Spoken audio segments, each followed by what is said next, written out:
lang na lalaman sa field na. Sa 4 ko na taon dito mga master, ngayon ko lang isasabi sa inyo kung paano, kung bakit, kung gaano, yan.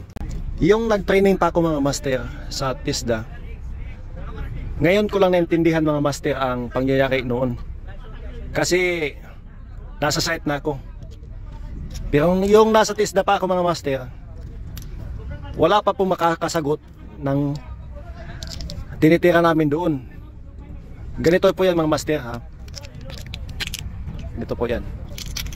Itong plate na to, plate na yan. Yan, plate na yan. Ito yung bibil. Yan, yan ang bibil niya. Yan. Ito yung rot gap. Rot gap yan ng master. Uphead welding mga master. Sa TISDA yan ha, noong pangyayari noon. Hindi ko maintindihan kung paano, kung ilang amperahe bang gagamitin. Yan. Ito dito mga master, bibil to. Siyempre may plate yan dyan na naka support na para hindi maghiwalay ang dalawa. Simple lang to mga master. Hindi naman ako alam sa theory. Ito base sa experience ko. Yan, plate yan. Yan, ito mga master, tandaan nyo, yung mga baguhan dyan. Base sa experience ko, nagsisimula kami dito mag-welding, uphill, papunta sa taas,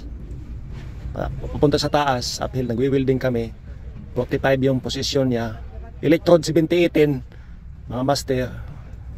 Pagdating dito mga master, yan, malapit na matapos dito mga master, nag-start na siya, mawasak. Start niya mawasak dyan.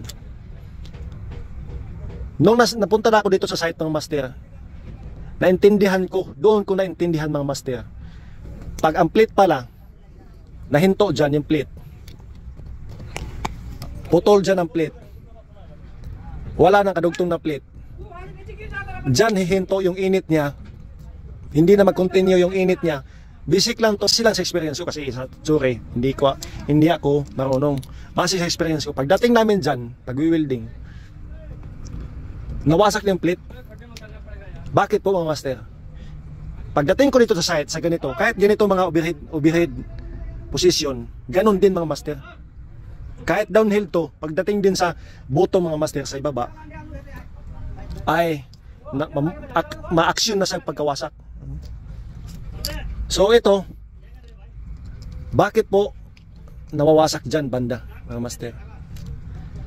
Ang sagot po niyan ay hihinto na dito, maghinto yung init niya, naipon yung init niya dyan.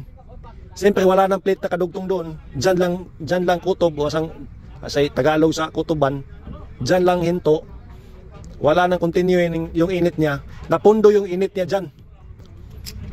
Kaya yung plate na yon nalutong-luto, kaya nawasak. Ilang beses namin yun. Yung mga kasama ko nagtitesting, baka naka-follow po kayo sa aking page. Ilang beses yun mga master na nag-try namin anong dahilan. Pati po yung hindi po pangalanan yung nag-training sa amin. Pati po yung nag-training sa amin, hindi niya masabi-sabi bakit pagdating dyan banda nawawasak. Ayan. So sasagutin ko po, nawawasak siya mga master kasi yung init niya naiipon dito. Hindi na makatuloy ang init niya kasi wala nang plate doon eh. Diyan lang taman, diyan lang hinto. So, pasensya na po sa Tagalog ko. Ang ginagawa dito mga master, hihinaan yung amperahe.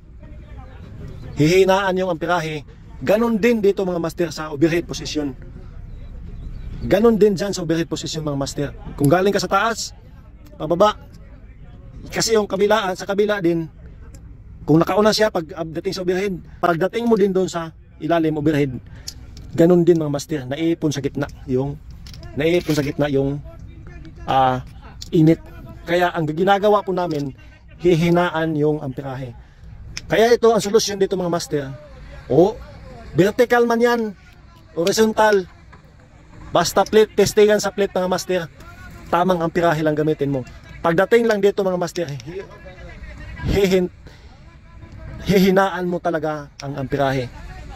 Yan, welding ka. Basta rotas, kahit rotas mga master. Kahit killing. Pagdating dito mga master sa taas,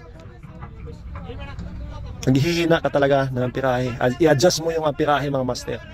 Para po pareha yung pag-wielding mo. Pantay na pantay. Pareha yung luto ng bakal. Pareha yung pagkaka-wield mo. Pagdating dito mga master, para hindi mawasak yung dulo. Yan. So, ito, konting experience lang na ikakasir ko, malaking tulong na po sa inyo ng training.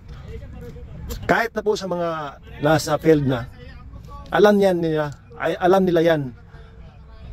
Yung iba, hindi lang nagtuturo. Ako, kahit nahirapan ako magtagalog mga master, ituturo ko po yung natutunan ko. So yun, sa overhead naman mga master, kahit naman sa uphill welding, downhill welding, kasi dalawa yan, kabilaan. Pagdating sa kabila, may titira sa kabila, may titira din dito. Pagdating doon sa taas, ganun din mga master pag uphill welding. Pag mag-aabot kayo sa gitna, kailangan mong hinaan ng pirahe. Kasi pag hindi mo hinaan, mabubutas po yung pipe. Ganun din dito. Pag hindi mo hinaan ang pirahe dyan, papunta dyan, kasi naipon na yung init dyan, mamawasak. Masobrang luto na yung posibilidad na masira yung test pipe mo. Yung training pipe mo. So yun lang mga master. Simple lang, napakasimpleng tips lang mga master. Hindi naman tayo magaling. Hindi tayo magaling sa pag-wielding. At least na may naituro ako. Ito yung pinaka sikreto na hindi ko kuha sa pagtestingan, pag-training sa TISDA, kundi dito ko lang nalalaman sa field na. Sa 4 ko na taon dito mga master, ngayon ko lang isasabi sa inyo kung paano, kung bakit, kung gaano, yan. Kung gaano ang amperahe, ibaba mo, kung paano mo i-welding, kailangan mo, pagdating dyan sa malapit na sa dulo, ay hihinaan mo yung amperahe. Yan. So gagawa pa tayo ng mga video mga master, pag nalinisan to, itong ating join, para sa ating content, sa kunting kaalaman mga master. Hindi lang kunting, malaki ng kaalaman na to, may tutulong ko. Kasi itong ganito mga master, hindi pa yan itinuturo. Kung may nagtuturo nito, hindi ko pa nakita yung nagtuturo na pagdating dyan ay pahihinaan na lang ang pirahe. Kasi dyan hinto, dyan naipon yung init niya. Yan. So simple lang yan mga master. So salamat po, pa-share po nito, at nawa po yung natutuwa po kayo sa aking video kahit nahirapan ako magtagalog. God bless po, God bless.